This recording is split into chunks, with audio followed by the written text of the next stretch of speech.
예수님께서 십자가에 달리셨을 때 대제사장을 비롯한 유대교의 지도자들은 저가 남은 구원하였으되 자기는 구원할 수 없도다라는 말로 예수님을 비웃었습니다. 저가 하나님을 신뢰하니 하나님이 저를 기뻐하시면 이제 구원하실지라 제 말이 나는 하나님의 아들이라 하였도다 라고 하면서 십자가 아래에서 낄낄댔죠. 참 인간이 얼마나 잔인하고 오진지 이런 장면을 만날 때마다 내 안에도 저런 모습이 있을까라는 생각을 하게 되는데요. 하지만 따지고 보면요, 이 사람들의 이야기가 다 맞는 이야기입니다. 예수님은 남은 구원에도 자기를 구원하실 수가 없습니다. 그리고 하나님은 당신의 아들을 구하시지 않으시지요. 그것은 예수님께 그런 능력이 없어서도 아니고요. 또 하나님께서 자기 아들을 기뻐하지 않으시기 때문도 아닙니다. 다 이 세상과 당신의 백성들인 하나님의 백성들인 우리들 때문입니다. 우리를 구원하시려면 예수님은 스스로를 구원하실 수가 없죠. 또 당신의 아들을 구하신다면 하나님은 우리를 구원해내실 수가 없습니다. 그래서 충분히 그렇게 하실 수 있고 실제로는 그렇게 하는 것이 너무나 당연한 일인데도 하나님은 그리고 예수님은 그 일을 하지 않으십니다. 저는 이 십자가를 생각할 때마다 거기에서 우리 때문에 한없이 약해지시고 또 작아지시는 하나님을 만납니다. 그래서 너무나 감사하고 또 감사하지만요, 정말 속도 많이 상해요. 왜 그렇게 크고 능하시고 정말 모든 것에 모든 것이 되시는 그 하나님이 그렇게 작아져야만 하는가 하는 생각이 자꾸자꾸 들기 때문입니다.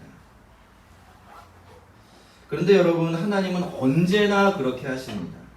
하나님은 전능하십니다. 이 세상의 모든 것들에 대한 전권을 가지고 계세요. 그만큼 하나님은 헤아릴 수 없이 크고 두려우신 하나님이십니다. 그런데 유독 하나님은요, 당신의 백성들 앞에서는 한없이 작아지시고 한없이 약해지십니다. 그래서 우리들은 사실 하나님을 자꾸 오해하게 되는 것 같아요. 원래 하나님은 그런 분이다 라고 말이죠. 마치 엄마가 짜장면이 싫다고 하니까 평생 그런 줄 알고 살았다던 철부지 아이처럼 그렇게 우리를 사랑하시기 때문에 우리 앞에서 자기를 제한하시고 작아지시는 하나님을 보면서 그것이 하나님이구나 라고 생각하게 되는 겁니다.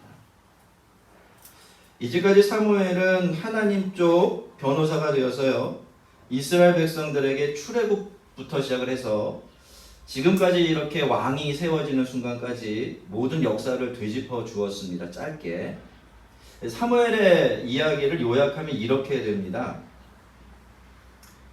그때부터 지금까지 하나님은 이스라엘 백성들에게 변함없는 사랑과 은혜를 베풀어 주셨습니다.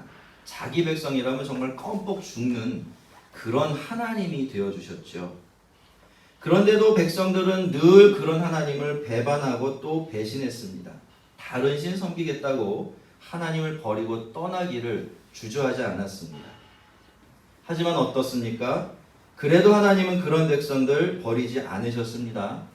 제대로 회개도 안 했다는 것 뻔히 알고 계시면서도 힘들다고 살려달라고 잘못했다고 부르짖으면 쪼르르, 죄송합니다, 정말 쪼르르 달려가셔서 마음 급한 마음으로 그들을 건져주시고 다시 제자리로 돌려주시기를 400년이 넘는 동안 수십 차례나 하신 것입니다.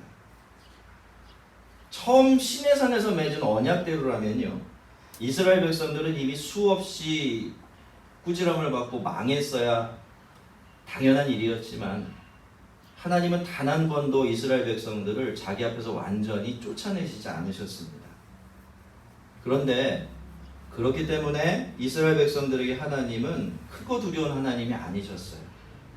그저 사랑하는 자녀 포기하지 못해서 용서하고 또 용서해 주시기를 거듭하는 아주 작아져 버린 아버지였죠. 하지만 여러분, 친절과 배려가 계속되면 사람은 그걸 권리로 생각한다고 했나요? 백성들은 그런 하나님을 무시하기 시작했습니다. 그래서 결국에는 최고의 사사인 사무엘이 이스라엘을 다스리는 그때에 사무엘을 찾아가서는 이제는 더 이상 우리 하나님을 왕으로 섬기기 싫다. 인간 왕을 내어놓아라. 라고 막 졸라대기 시작한 겁니다. 하나님을 사랑하는 사람들은요, 성경에서 이렇게 자기 백성들 앞에서 약해지고 또 작아지는 하나님을 보면 참 속이 상해요. 이런 하나님을 보면 곧 말썽만 부리는 골칫거리 동생 앞에서 꼼짝하지 못하는 아버지의 모습을 보는 것 같은 그런 마음이 되기 때문이에요. 하지만 여러분, 만약에 우리 하나님이 이런 하나님이 아니셨다면 우리라고 해서 괜찮았을까요? 우리가 여전히 하나님의 사랑받는 자녀로 살아갈 수 있을까요? 그렇지 못할 겁니다. 여러분, 우리도 늘 하나님의 이런 은혜 아래서, 이런 은혜 덧입고서 살아왔습니다. 오늘 우리가 이 자리에서 이러한 하나님의 은혜를 서로 나누고 이야기할 수 있다는 것 자체가 하나님이 늘 우리를 그와 같은 은혜로 품어주시고 용서해주시고 받아주시고 또 구원해주셨다라는 뜻이 될 것입니다. 그렇게 철없이 이스라엘 백성들 하나님께 왕 달라고 졸라댔지만 하나님은 어떻게 하셨나요? 그 백성들에게 왕을 주셨습니다. 그래서 지금 길갈에서 그 왕을 이스라엘의 왕으로 세우고 있는 것인데 이스라엘 백성들은 그런 아버지 마음도 헤아리지 못하고요. 철부지처럼 그냥 좋아만 하고 있습니다. 그렇지만 어떻습니까, 여러분? 하나님은 여전히 하나님은 그래도 여전히 아버지이십니다. 아버지는 아버지이기 때문에 아버지됨을 포기할 수가 없어요. 그리고 아버지는 계속해서 아버지 역할을 해야만 하죠. 자녀들이 알아듣든 그렇지 못하든 자기를 따라오든 그렇지 않든 아버지는 계속 아버지로 있어야만 합니다. 그것이 바로 철없는 자녀들에게는 유일한 소망이 되는 것이죠. 14절을 우리가 함께 볼까요? 사무엘은 이렇게 이야기합니다. 너희가 만일 여호와를 경외하며 그를 섬기며 그의 목소리를 듣고 여호와의 명령을 거역하지 아니하면 또 너희와 너희를 다스리는 왕이 너희 하나님 여호와를 따르면 좋겠지만은 너희가 만일 여호와의 목소리를 듣지 아니하고 여호와의 명령을 거역하면 여호와의 손이 너희 조상들을 치신 것 같이 너희를 치실 것이다. 여기 듣는다라는 말 반대 의미로 거역한다라는 말 계속해서 등장하고 있는데요. 여러분, 여기 지금 사무엘이 계속 듣는다라는 말을 이야기하고 있는 것은 이것이 하나님과 하나님의 백성들 사이의 관계의 핵심이기 때문이에요. 이게 바로 시내산에서 맺은 그 언약의 중심에 있는 이야기이기 때문입니다. 성도 여러분, 하나님의 백성은요, 하나님의 목소리를 듣고 그 말씀에 순종하는 사람들입니다. 그런 사람들이 바로 하나님의 백성들이에요. 이것은 비단 이스라엘 백성들에게만 해당되는 이야기가 아닙니다. 예수 믿는, 오늘 예수님을 구주로 고백하는 우리 모두에게도 여전히 해당되는 이야기예요. 우리가 예수 믿고 은혜로 구원을 받는다고 하니까 그러면 그 이후에 모든 의무로부터는 자유로워질 거다라고 생각하지만 그게 아니에요. 우리가 예수를 믿고 하나님의 백성이 되는 순간 하나님은 우리의 왕이 될 책임을 짊어지시지만 우리는 하나님의 백성이 되어 살아갈 의무를 짊어지게 되는 겁니다. 그래서 예수님이 뭐라고 하셨습니까? 내 양은 내 음성을 들으며 나는 저희를 알며 저희는 나를 따르리니 라고 하신 겁니다.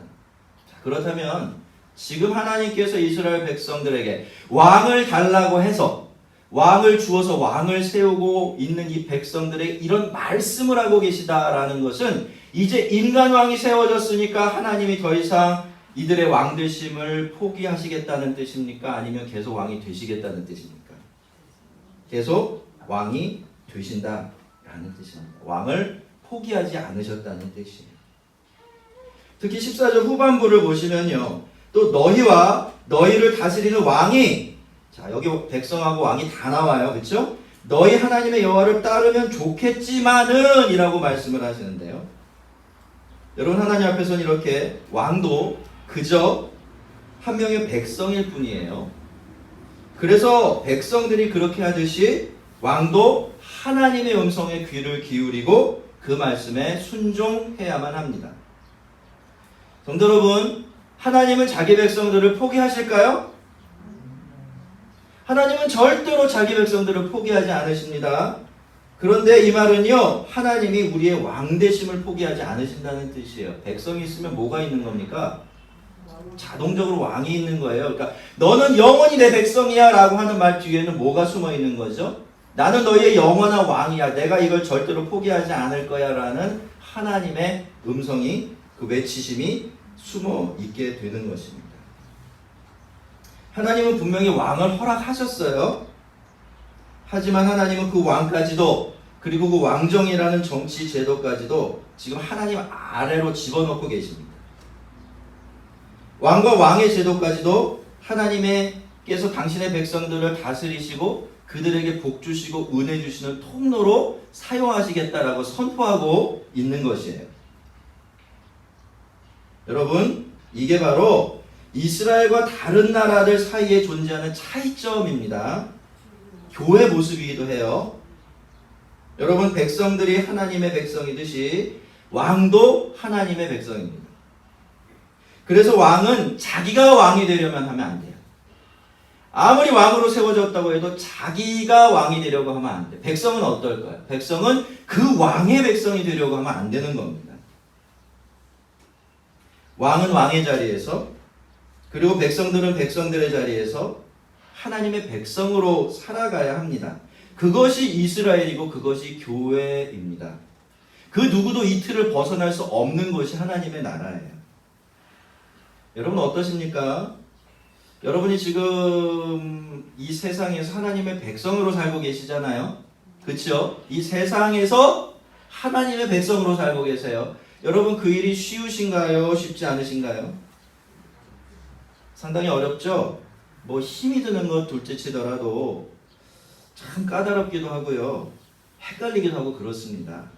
근데 이게 이상한 일이 아니에요. 우리는 한 나라가 아니라 지금 두 나라에 속해서 살아가고 있습니다. 그렇기 때문에 때로는 이 둘 사이에서 우리가 상당히 고민스럽게 되고 혼란스러워질 때가 있는 거죠. 이걸 도대체 어떻게 순서를 매기며 살아가야 되나, 이런 것들이 잘 판단이 서지 않을 때가 있는 겁니다. 하지만 여러분, 그럴 때마다 우리는 늘 생각해야 합니다. 우리는 이 세상에 속한 세상의 시민들이기 이전에 하나님께 속한 하나님 나라 백성들이에요. 그래서 우리는 너무 지나치게 세상의 백성 되면 안 됩니다. 이 세상에 있는 하나님 나라 백성으로 살아가야 하는 거예요. 어떤 분은요, 이걸 두고 성도들은 믿지 않는 사람들과는 다른 박자에 맞춰서 춤을 추는 사람들이 되어야 된다 라고 하신 적이 있어요. 무슨 이야기입니까? 대부분의 경우에는요, 일상적인 부분에서는 늘 같은 멜로디와 같은 박자가 흘러나와요. 우리에게도 똑같은 박자가 들리고 믿지 않는 사람들에게 똑같은 박자가 들리죠? 그렇게 두 박자가 딱 일치할 땐 우리가 어떻게 하면 됩니까? 그저 그 박자에 맞춰서 이 세상 사는 사람들과 똑같이 춤추며 살아가면 돼요. 그런데 이게 어느 순간에 어긋나기 시작할 때가 있죠? 예. 쿵짜자 쿵짝. 세상은 네 박자에 맞춰서 춤을 추는데 우리는 쿵짝짝 쿵짝짝 세 박자에 맞춰서 그들이 추지 않는 거룩한 춤을 추면서 고상하게 살아가야 할 때가 있는 겁니다. 너희가 만일 여호와의 목소리를 듣지 아니하고 여호와의 명령을 거역하면 여호와의 손이 너희의 조상들을 치신 것 같이 너희를 치실 것이다. 너희도 왕이건 백성이건 간에 내가 들려주는 음악에 맞춰서 춤을 추며 살아가야 한다라고 말씀하신 다음에 만약에 너희가 계속해서 그렇게 하지 않으면 내가 어떻게 할 수밖에 없는지를 알려주시는데요. 근데 여기 등장하는 이 여호와의 손이라는 말이 조금 충격적인 말이에요. 왜냐하면 이 여호와의 손이라는 표현은요, 늘 언제 사용되던 표현이죠? 하나님께서 이방인들을 심판하시고 벌 주실 때 사용하시던 단어예요. 그러니까 그 단어가 지금 이스라엘 백성들에게 그대로 적용되고 있다라는 것은 무슨 뜻일까요? 너희가 내 백성이면서도 고집을 부리고 계속해서 내 백성으로 살지 않으려고 한다면 어느 순간에는 내가 너희를 대하는 것이 특별해지지 않은 순간이 올 수도 있다는 거죠. 내가 너희들이 아닌 이방인들을 대하는 것처럼 똑같은 방식으로 너희를 대할 수도 있다라고 말씀하시는 것입니다. 말씀인즉 내가 너희에게서 하나님의 백성으로 살아가는 특권을 모두 다 거둬드리겠다 이렇게 말씀하시는 겁니다. 그게 현실적인 것이든 영적인 것이든 말이죠. 그러면 어떻게 되나요? 하나님의 백성들이면서도 그때부터는 마치 하나님의 백성이 아닌 것 같은 삶을 살아갈 수밖에 없게 되는 겁니다. 성도 여러분, 이게 성도들의 삶입니다. 복잡한 이야기 다 빼고 말씀을 드리면요, 우리의 구원이 취소되진 않습니다. 우리가 하나님의 백성이라는 사실이 변하지는 않아요. 한 번 하나님의 백성이 된 것이 틀림이 없다면 말이죠. 하지만 우리들이 실제로 살아가는 모습은요, 얼마든지 하나님을 믿지 않는 하나님의 백성이 아닌 사람들과 똑같아질 수가 있습니다. 우리가 실제로 하나님의 말씀에 귀 기울이면서 그 말씀에 순종하는 하나님 백성으로 살지 않는다면 하나님도 일시적으로는 우리를 전혀 하나님의 백성으로 취급해 주시지 않는 그런 일이 있을 수 있다 없다? 있을 수 있다라는 거죠. 여러분 한번 생각해 보세요. 하나님의 은혜가 전혀 없이 사는 성도의 삶, 그리고 교회, 어떤 모습이 될까요? 그건 얼마나 안타깝고 또 비참한 모습이 되겠습니까? 근데 실제로 보면요, 여러분, 이런 일이 그렇게 드물게 일어나는 것 같지는 않습니다. 이름은 하나님의 백성이에요. 이름은 여전히 교회이지요. 그런데 그럼에도 불구하고 하나님이 없는 삶을 살고 있어요. 사무엘은요, 지금 너희들이 앞으로 이런 일이 일어나지 않도록 조심해야 된다라고 경고를 하고 있는 건데요. 그렇지만 어떻습니까, 여러분? 이런 경고가 이스라엘 백성들에게도 현실감 있게 들렸을까요? 아닙니다. 첫째로 이스라엘 백성들은 그 특별한 은혜를 정말 일상적으로 누리고 있었어요. 그죠? 그러니까 어떻게 되죠? 그 은혜 그냥 익숙해져 버린 겁니다. 이거 당연한 거다라고 여기고 살았어요. 두 번째로, 지금 상황이 어떤 상황입니까? 어떻게 해서 길갈까지 왔어요? 암몬 족속과 싸워갖고 이길 수 없는 전쟁에서 대승을 거두고 거기로 온 겁니다. 신이나 있는 거예요. 그러니까 하나님이 우리를 떠난다? 하나님이 우리를 이방인처럼 대할 때가 있다? 믿어지지가 않는 거죠. 그래서 사무엘은 어떻게 합니까? 시청각 교제를 사용할 수밖에 없었어요. 사무엘은 너희는 이제 가만히 있어서 여호와께서 너희 목전에서 행하는 이 큰 일을 보라 라고 말하죠. 그리고는 너희가 왕을 구한 일, 곧 여호와의 목전에서 범한 죄악이 큼을 너희에게도 밝게 알게 하시리라 라고 말하면서 기도했고요. 기도했더니 하나님은 그 기도에 응답을 하셨습니다. 여러분, 그때는 밀을 추수하는 시기였어요. 그래서 번개가 치고 폭우가 오면 됩니까? 안 됩니까? 안 돼요. 왜요? 그렇게 되면 반년치 식량이 다 날아가 버리잖아요. 반년 동안 뭐 먹고 삽니까? 먹고 살 게 없는 거죠. 그래서 그러면 안 됩니다. 그리고요, 그 시기가 어떤 시기입니까? 건기예요. 우기가 아니라. 우리나라는 1년 내내 비가 나눠서 오죠. 근데 이스라엘은 그렇지가 않아요. 늦은 비, 이른 비, 이런 비가 오고 나면 그 다음은 그냥 건기예요. 바싹 메마른 건기. 근데 지금 이 밀추수를 할 때는 건기예요. 그렇죠? 그러니까 비가 올 수 있습니까? 없습니까? 우레가 하늘에서 떨어질 수 있나요? 없나요? 없는 겁니다. 그런데 갑자기 번개가 치고 폭풍우가 내리는 것이죠. 어떤 일이 일어난 겁니까? 있어서도 안 되는 일이 일어난 거죠. 있을 수도 없는 일이 일어난 겁니다. 하나님께서 살짝 지금까지 가던 방향을 살짝 틀어주시니까 이스라엘 백성들은 이런 일이 사달이 나게 된 것이죠. 그동안 너무나 당연하게 여겼던 모든 일들이 이제 균열, 삐걱삐걱거리며 소리를 내면서 갈라지기 시작한 겁니다. 성도 여러분, 우리가 당연하다고 생각하면서 무심하게 흘려보내는 일들은 과연 정말로 당연한 일들일까요? 우리나라에 큰 태풍이 없고 커다란 지진이 없으며 해마다 4번씩 사계절이 바뀌고 계절에 맞는 꽃과 열매가 나오고 그래도 우리가 일상이라고 부르는 우리의 삶이 이렇게 하루하루 지속되어져 가고 있다라는 것, 그것은 원래 그렇게 되어 있는 일들이 그렇게 되고 있는 것에 불과할까요? 그런 것 같긴 하죠. 왜? 우리는 늘 그런 일들을 숨쉬듯이 경험하며 살아가고 있기 때문이죠. 여러분, 숨쉬는 거 의식하는 사람이 있습니까? 없어요. 그건 당연한 거죠. 그런데 언제 우리가 숨쉬는 게 당연하지 않다는 것을 압니까? 목욕탕에 가보면 알아요. 그죠? 한증막에 한번 들어보면 대뜸 막 실감이 돼요. 이 숨쉬는 것 하나도 마음대로 할 수 있는 일이 아니구나. 여러분, 우리는 이번에 이 사실을 아주 호되게 배웠어요. 그쵸? 그게 아니었네 라는 것을 배우게 된 겁니다. 여러분, 이 세상에 당연한 것은 없어요. 말씀드린 것처럼 마음껏 호흡할 수 있는 일조차도 실제로는 당연한 일이 아닌 겁니다.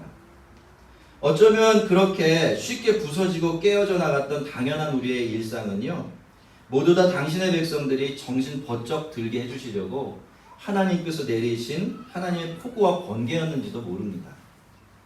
절대로 일어날 수 없는 일, 절대로 일어나면 안 되는 일, 그런 일이 일어났으니까 이스라엘 백성들이 어떻게 할 수밖에 없죠? 하나님께 갈 수밖에 없어요. 근데 이상하게도 이스라엘 백성들은 직접 부르짖지 않죠. 뭐라고 이야기합니까? 사무엘에게 찾아가서 사무엘에게 기도를 해달라고 부탁을 하는 거예요. 그러면서 그렇게 죄도 고백하죠. 당신의 여호와께 기도하여 우리가 죽지 않게 하소서. 우리가 우리의 모든 죄에 왕을 구하는 악을 더하였나이다. 여러분, 왜 이들은 직접 기도하지 않았을까요? 이건 잘한 것입니까? 못한 것입니까? 우리가 생각하기에는 적절하지 않아 보여요. 우리는 늘상 우리가 기도하며 살기 때문이에요. 근데 이때는 그런 시대였어요. 하나님께서 하나님과 이스라엘 백성들 사이에 누구를 세워놓으셨죠? 사사라는 사람을 세워놓으셨습니다. 하나님은 이 사사를 통해서만 하나님과 이스라엘 사이에 중보가 되게 하셨어요. 이 사람들을 통해서만 하나님의 말씀을 제대로 주시고 이 사람들을 통해서만 하나님의 은혜를 제대로 베푸시는 일을 하고 계셨던 거예요. 그러니까 지금 이스라엘 백성들이 다른 사람 사울에게 가지 않고 누구에게? 사무엘에게 가고 있다는 것은 지금 방향을 틀어서 제자리로 잘 돌아가고 있다는 그런 뜻이 되는 것입니다. 우리가 우리의 모든 죄에 왕을 구하는 악을 더하였느니라 라고 자기들의 죄도 분명하게 고백하게 되었죠. 무슨 일이 일어난 겁니까? 참 아름다운 일이 이루어지고 있는 거죠. 적어도 이 순간만큼은 백성들이 자기 자리로 제자리로 돌아가고 있습니다. 성도 여러분, 우리가 하나님께 잘못했을 때 하나님께서 우리에게 바라시는 것은 그렇게 대단하고 거창한 게 아닙니다. 하나님은 그저 우리가 진심으로 하나님 앞에서 우리의 잘못을 인정하고 하나님께 용서를 구하기를 바라고 계세요.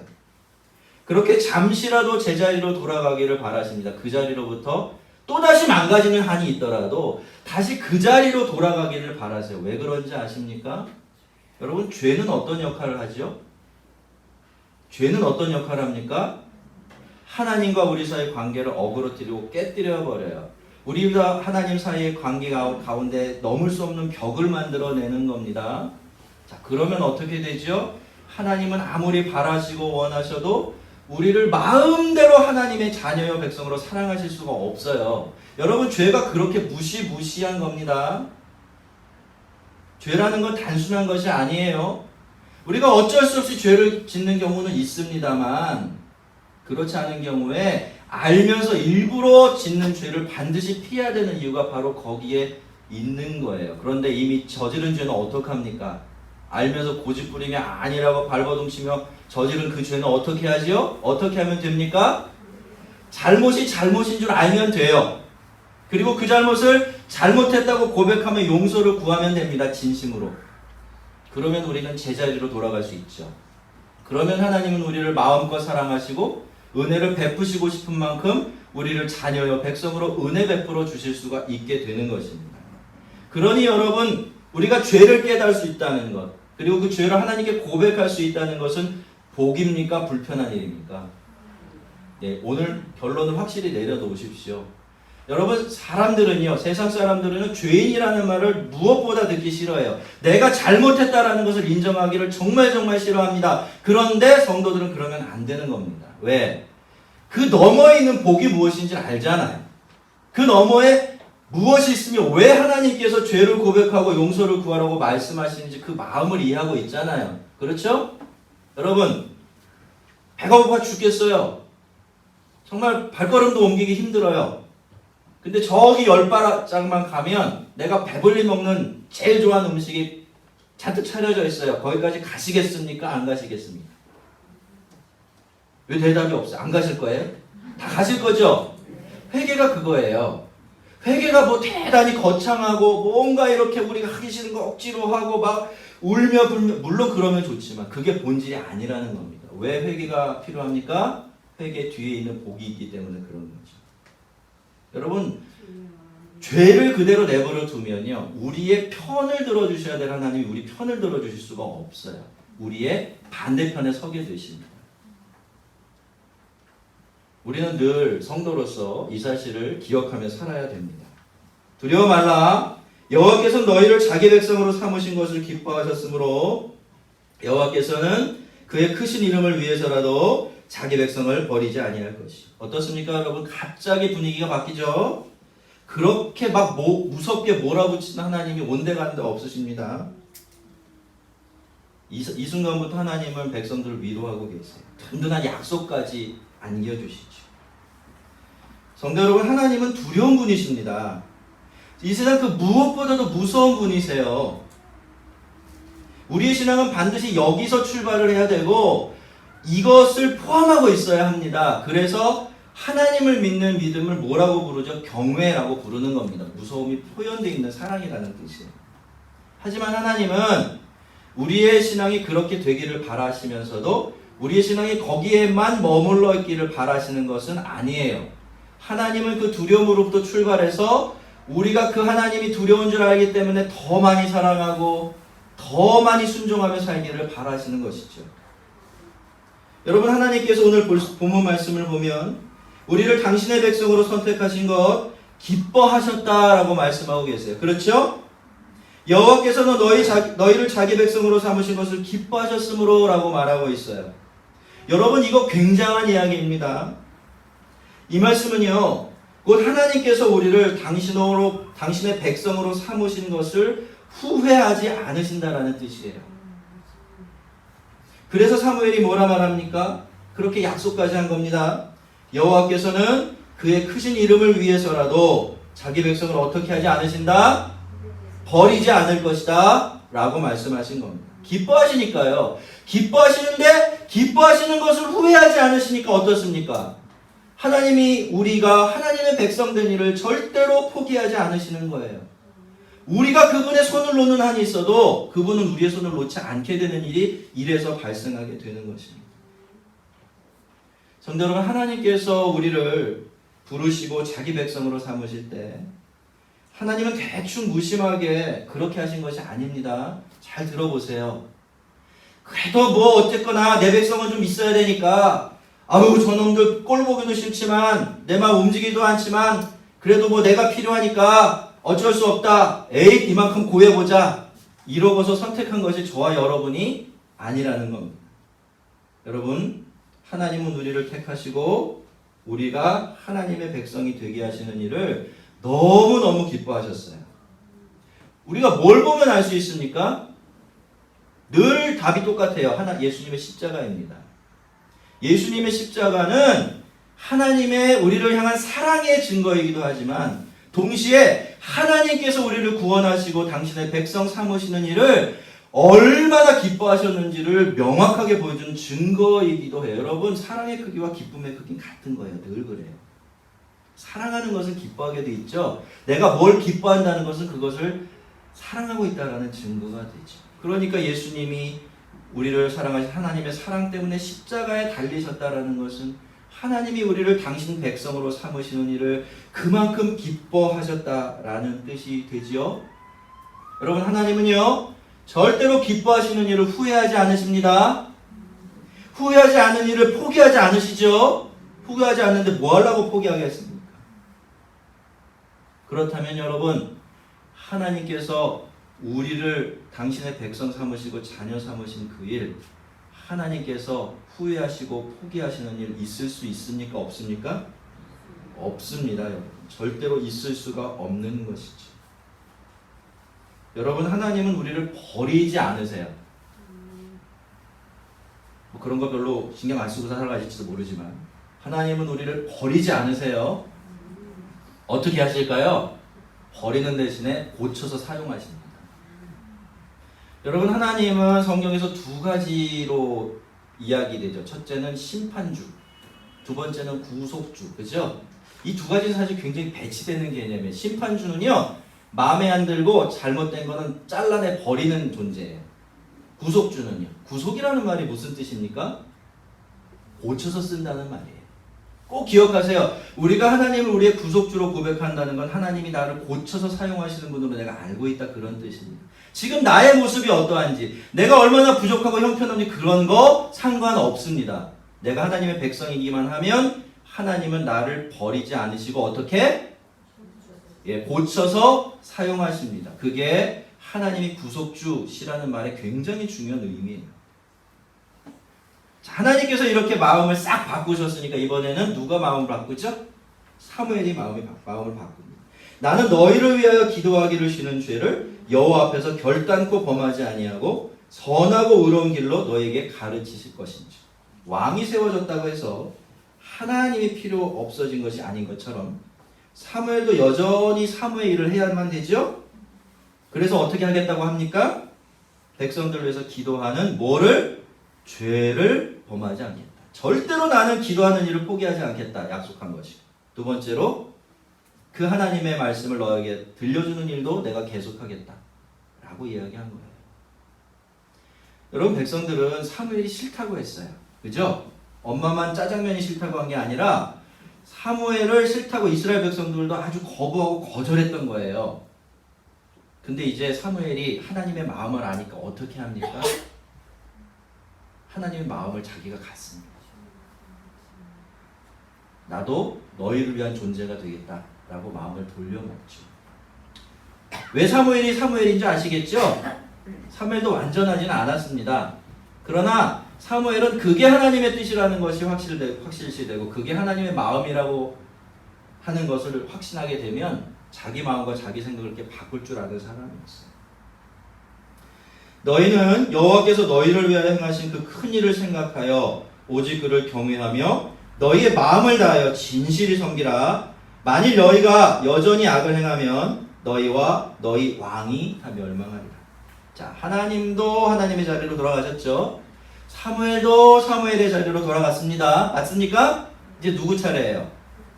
그렇죠. 이스라엘 백성만 제자리로 돌아가면 아주 깔끔하게 이야기가 마무리가 되죠. 그래서 사무엘은요, 새롭고 특별한 이야기를 하지 않습니다. 늘 하던 그 이야기, 시내산에서 이스라엘 백성들이 하나님의 백성 되었던 그 순간부터 하나님께서 그들에게 끊임없이 들려주시고 또 들려주시던 그 말씀 그대로 반복합니다.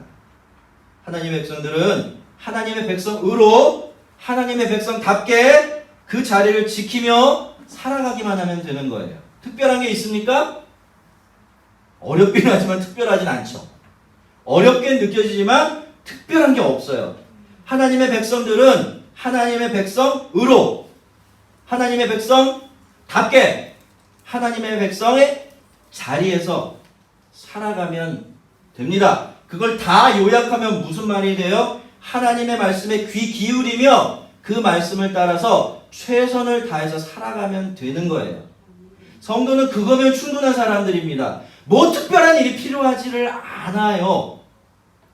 여러분, 특별한 일 신경 쓰는 사람일수록 세세한 일에서는 하나님의 뜻을 잘 헤아리지 못해요. 저는 그걸 알고 있습니다.